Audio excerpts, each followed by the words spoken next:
I'm back.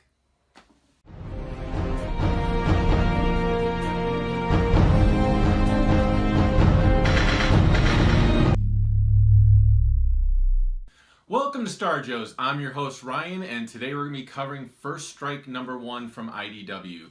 Now, I first wanted to apologize to everyone for being away for so long from YouTube.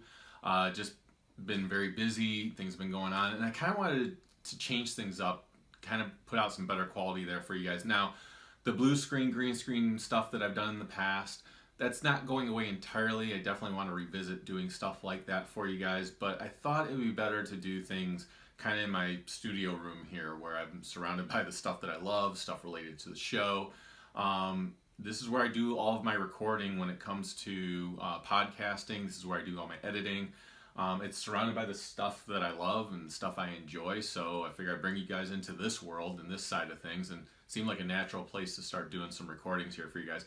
Plus, it makes it a little bit easier for me to do some recordings, so hopefully that'll mean more videos will come out quicker for you. I definitely have a lot of things I want to cover for you guys, so what you can expect in the future is I'll be covering stuff that's more recent, more contemporary, that's coming out, hopefully closer to when it actually does come out, and then I'm going to be jumping back to some things that I wanted to cover while I was actually on a hiatus for you guys. So there's a lot of videos that should be coming out for you guys, a little bit of variety here and there. I'm going to have an unboxing coming up very soon. Thinking about doing some top 5 lists for you guys, just trying to find some creative ways. So if you have any ideas of things you'd like me to cover or talk about on the show, put it in the comments. I love reading that and kind of seeing what direction you guys would like to see me go in. But mainly I'm going to still be covering comics here for you guys, and it's going to be comics related to the Star Joes universe, which is Star Wars, G.I. Joe, Transformers, anything from the 80s licensed properties. And First Strike #1 from IDW definitely covers that. In fact, that covers it in spades. So what we have with First Strike is this is the second crossover event being done by IDW in their Hasbro universe. So that covers a lot of different things. Now, previously I did cover Revolution #1, and what I initially intended to do with that is I had intended to actually cover every single issue of Revolution, all the tie-ins and everything else, and unfortunately it just didn't happen. But with First Strike, I thought it was a good chance for me to jump back on and actually complete what I promised you guys. So that's what I'll be doing here is I'm going to cover First Strike #1. I know that First Strike #2 already came out, so that video will be coming out very shortly. I'll cover that issue with you guys. But First Strike #1, it's that second event, it's that second crossover. The first crossover with Revolution actually brought the characters together. So you had all these different, properties, licensed properties out there. You had G.I. Joe, you had Transformers, you had ROM, Micronauts, Mask, Action Man. They were all kind of brought together in that story, and they really had to kind of focus on those characters being brought together. When we come to First Strike, that stuff is already established. In fact, after Revolution, we see a lot of those characters crossing over into each other's titles. It actually reminds me back of the old Marvel days where you'd see Spider-Man swinging around the background and they're like, you want to see what happens with Spider-Man? Go check out issue number whatever of Amazing Spider-Man. So we get a lot of that here. We're seeing characters crossing over each other's titles and them interacting with each other, which is great because they are talking about a shared universe. It truly makes it feel like these characters are sharing a universe and not coming together just for these big crossover events. Now, the story is written by Marguerite Scott and David Rodriguez.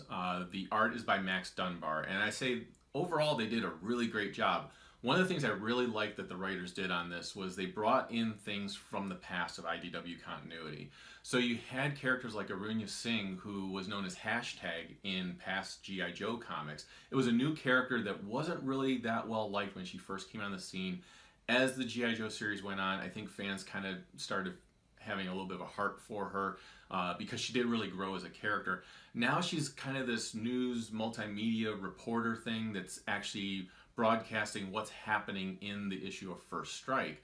And the station that she's actually representing is named Hashtag, which I thought was a clever little nod back to that.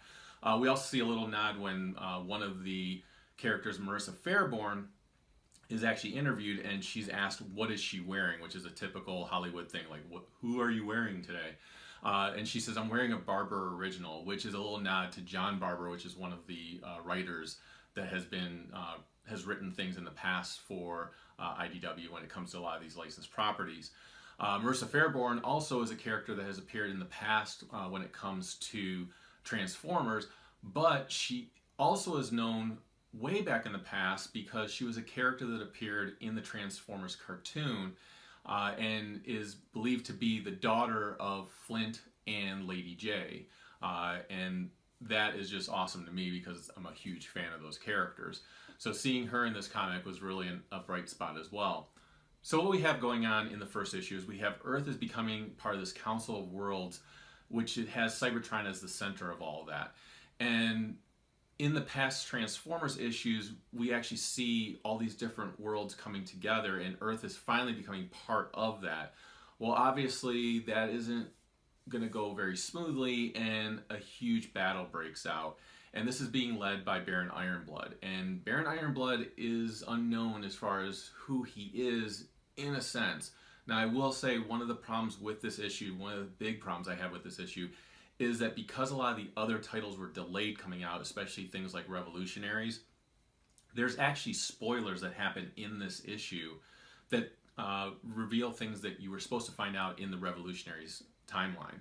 So they actually make a reference in this issue to check out Revolutionaries issue number 8. However, when this issue of First Strike came out, issue number 6 had only been out on the stands, and issue number 7 was coming out the week after First Strike number 1 came out. So they didn't really time it very well, and I really say that falls on the IDW editors and publishers. It really doesn't fall on the writers at all, but it's just really making sure that if you're going to do these big crossover events, which IDW really hasn't had the opportunity to do a whole lot of these, you have to make sure your timing is right. And if you're going to refer to things that are going on in the current books and everything else, you have to make sure those titles came out first. So that was a real problem for me. Now, when it comes to the art, I thought it was absolutely beautiful. Max Dunbar did a great job. I actually like the art in this significantly more when it comes to the G.I. Joe characters than what I'm seeing in the current G.I. Joe title. I like the current G.I. Joe title as far as the story, but the art is just not to my liking.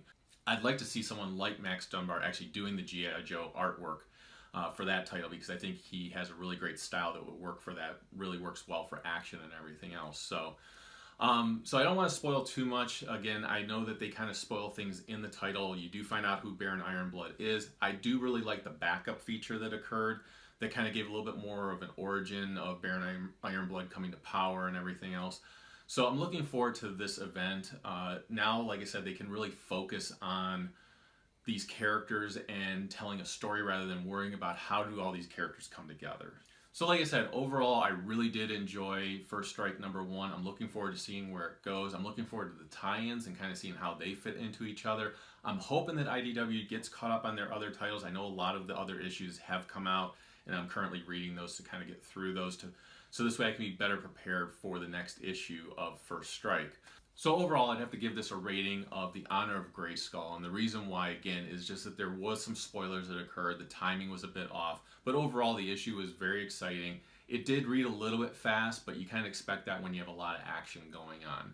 Now, as far as speculation with this title, for those of you who don't know, IDW did announce that they're going to be doing the Visionaries comic, and that's going to be coming out in December, which falls right into place when First Strike will pretty much be ending. So my guess, and I have nothing to back this up with, but my guess is that First Strike is going to really introduce the Visionaries characters and how they fit into this whole Hasbro universe. So I don't think that's too far of a stretch to guess. I'd love to know what you guys think is going to happen at the end of First Strike. You know, do you think the Visionaries characters will make an appearance? And what I really want to know too is this first issue mainly focused on the G.I. Joe characters and the Transformers characters. We haven't really seen Mask or Rom or anything like that show up as of yet. My guess is that they will end up appearing later on in later issues. But I want to know, when it comes to the Hasbro shared universe, what are your thoughts on it? Because I will say that there are some mixed reviews when it comes to that. I myself grew up mixing all these toys up and playing with them, and I know there's some people that was like, when I played G.I. Joe, I played G.I. Joe. When I played Transformers, I played Transformers. So I kind of want to hear from you guys down in the comments below. You know, what did you do as a kid, and What are your feelings about all these characters sharing a universe in the comics right now? I know they're supposed to be doing that in the movies as well. I'm not as excited about that, but I am really enjoying it in the comic universe right now. So if you enjoyed this video and looking forward to more, please click that like button. And if you want to see more of these videos, definitely click that subscribe button. I'm looking forward to bringing out many more of these issues to you and bringing them from this fun studio, and which I hope to kind of show you guys more of that in the future as well. So until then, keep following us, and remember that the Force will be with you, because knowing us is half the battle. Take care, guys.